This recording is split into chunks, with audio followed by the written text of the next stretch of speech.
When he left is the first time that he had to basically turn his life over to Brian Albert because the murder had already begun. He was a part of it, and he had to walk away. My husband and his friend Brian were in our family room. Showing Brian Higgins some photos that were in my son's room that were upstairs. My son's room. Our family room. There's like a room right off of the kitchen, like a TV room. The family room area? I guess you'd call it the TV room area, just standing and talking. Quote, I've never been upstairs. Is that Yes. right? We had put some plaques and some stuff in his room upstairs. I kissed John and Gay Jeff too. I'm not talking to other guys, and I have issues with Gay Jeff, and things are far from perfect. Question mark, question mark. Yes. Question mark? Leaving Brian Albert's house is the most stressful moment in his life. Did you know where you were going that night? I knew where I was going, yes. Are you familiar with the address and where you were going? Did you know where you were going that night? We're back observing Higgy Bear in his natural habitat, and we brought in an expert, Sergio De Niro from The Truth Revealed, to analyze Higgy Bear's testimony. Let's watch. He says, I knew where I was going, yes. Again, we have a statement before the yes, so that is extra information. And the way he says it, I knew where I was going, yes. That tells you that he's a man on a mission. The question would have been sufficiently answered with just a yes. This tells me that he is expecting a confrontation with O'Keefe, and it's probably based on the conversation that he had with O'Keefe. How amazing is Sergio? He picked up on that conflict at the waterfall before we all saw it on that video, and then was able to determine that Higgy Bear wanted to attack John O'Keefe at 34 Fairview. To hash something out, and I'm willing to bet that it has to do with Karen Reed. You better believe it was. You texted John O'Keefe, you coming here. I did. Are you coming here? Followed by 3 question marks. Question mark.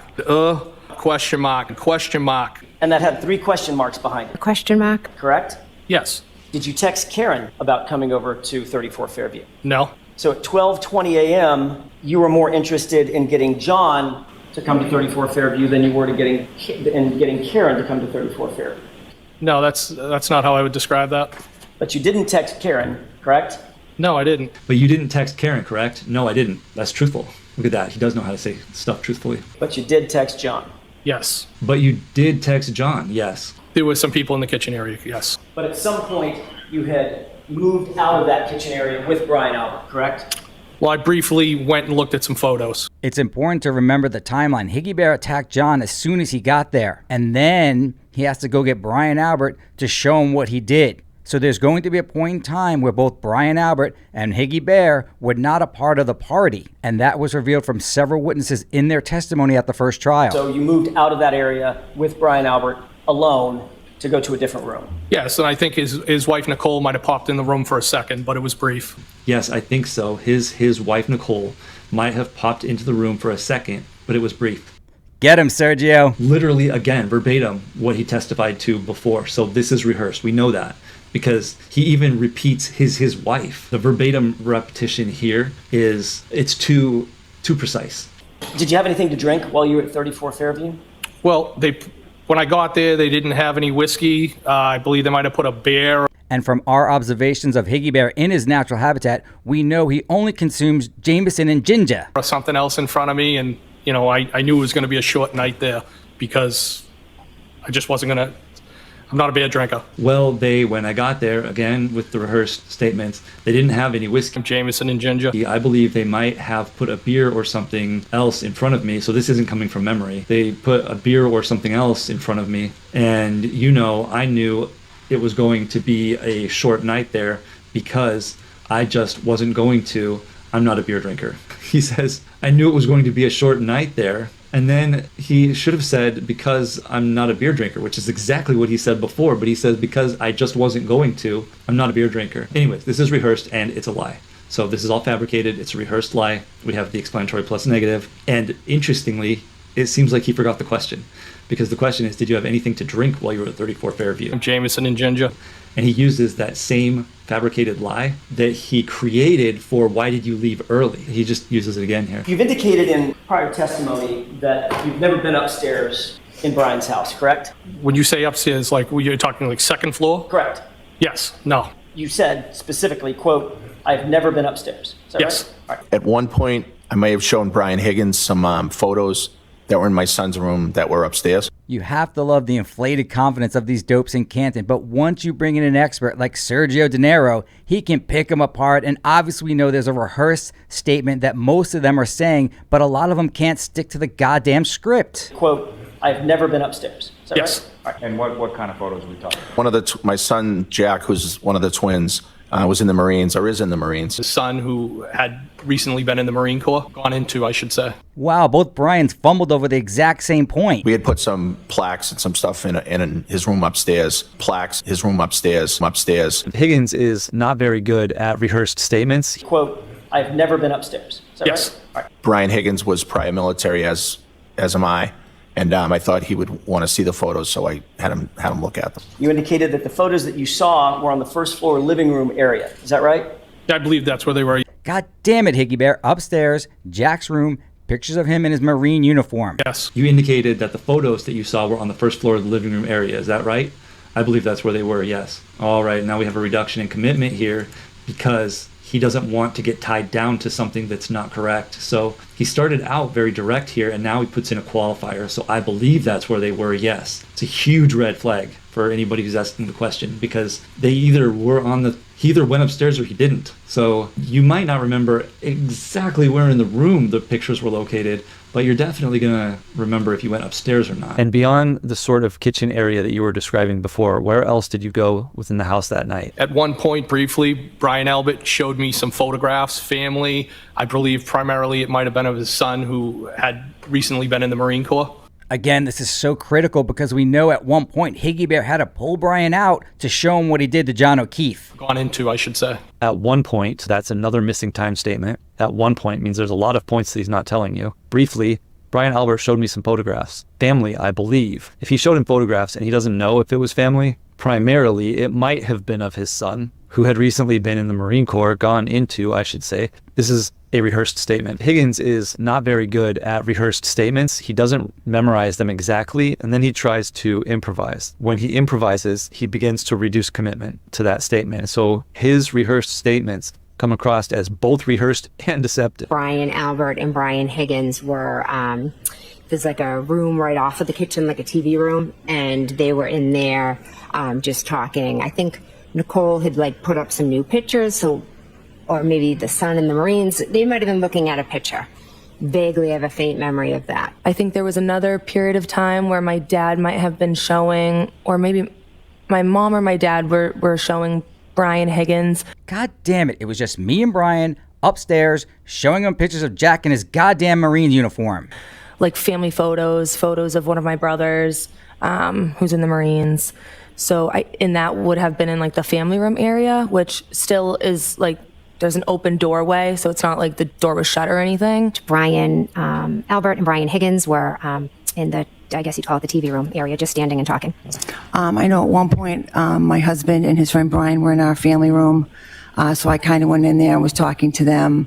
We had some shelves on the wall that just had a bunch of pictures, old pictures from our wedding or when Brian was in the Marines. Motherfucking Nicole. I said upstairs, Jack's fucking room, in his goddamn Marine uniform. We would just kind of look at them, laughing, talking about them. We stood in there for a little bit talking, and then eventually we just moved into the kitchen area where everybody else was. But when you were asked where your husband and Brian Higgins were positioned at the table, you weren't able to place them there. Isn't that true? Because I don't believe they ever sat at that table. And what you told the grand jury during that hearing was that, at least at one point, they had left the room and they were outside of your view, correct? I'm not sure I said that. You told the jury that you were cleaning and you weren't sure where they went, correct? Well, initially when I first came in the house and I was doing my thing, but I was just picking up the area, cleaning, probably checked the bathroom to make sure that was clean. My sister was cleaning. Just picking up around the house. My mom got home and I know she went right to cleaning because she likes to clean. So she was in the kitchen picking up. My sister, Nicole, was in the kitchen wiping the counters because she's always cleaning. My sister was cleaning. I don't remember. You remembered the goddamn cleaning part of the script. You couldn't remember where I showed him the damn pictures? Where they were. They told the grand jury that you don't recall seeing them at the table, but you don't recall where they went because you were kind of focused on cleaning, correct? Right. And there was one point at which you said that you joined them in family Yes. Is that right? But while you were cleaning, you said, I don't really know what they were doing, but they weren't there, correct? Yes. What they were doing was looking at John O'Keefe laying on the ground, unconscious, after Higgy Bear hit him in the head. So you recall your husband and Brian Higgins left your view and went to some other place in the house that evening, correct? They could have. I just kind of left. I said, see you later, turn around, left. Okay, so this is less than one line here. This is about half a line. And we've got a missing I before turn. He doesn't say I turn around. He says turn around, which is in the wrong tense. So turn is in the wrong tense. Sergio's referring to Higgy Bear's answer to the question about how he left that night. Missing I before the second left here. We have two lefts. We got 1, 2. So 2 indicators of conflict here. Later, meaning missing time, this right here. We have said is the negative form, I said. And then kind of is a reduction in commitment. We have 8 indicators of deception. If you remember, during the initial questioning from the very beginning of his testimony, there was huge sensitivity around him leaving, because when he left is the first time that he had to basically turn his life over to Brian Albert, because the murder had already begun, he was a part of it, and he had to walk away. He had to drive away. And you can imagine the anxiety of Higgy Bear having to leave John O'Keefe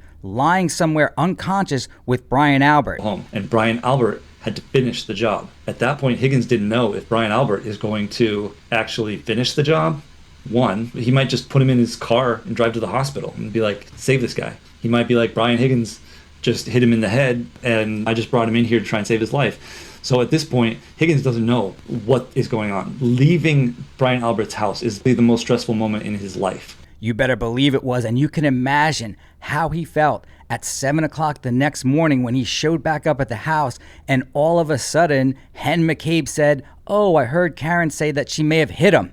And after hearing that, Higgy Bear had a huge glimmer of hope that maybe he can get away with this. He then has Hen call the cop and make him return back to the house to make sure that she tells the cop that she heard Karen said, "I hit him, I hit him, I hit him." Because he just committed a murder and he can't do anything himself to try and protect himself from getting caught. So we are going to see tremendous sensitivity around him leaving Brian Albert's house. So he says, I kind of left. He kind of left. So he got in his car, he did something, which means that was the sweep of the driveway.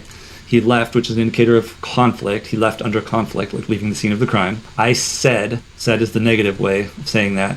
See you later. Later is an indicator of missing time. So something happened, which could be the sweeping of the driveway, or it could just generally be the murder. And then he says, turn around, left. There's no I in here. This just sounds hugely wrong. Why the rush? Why did you leave so quick? He says, because. So anytime he starts a answer with a explanatory statement, it's going to be deceptive. Because it was a long day. Oh, right into the rehearsed statement. There we go. It was a long day. We had been on the road. I just was looking to get home.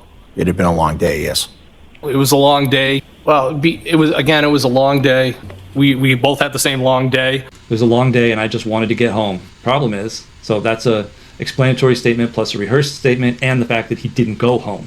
He went to the police station. So let's not forget the logical problems with his argument here. Except you didn't go home, did you? No, I went back to Canton PD. What happened outside was separate from anything that happened inside.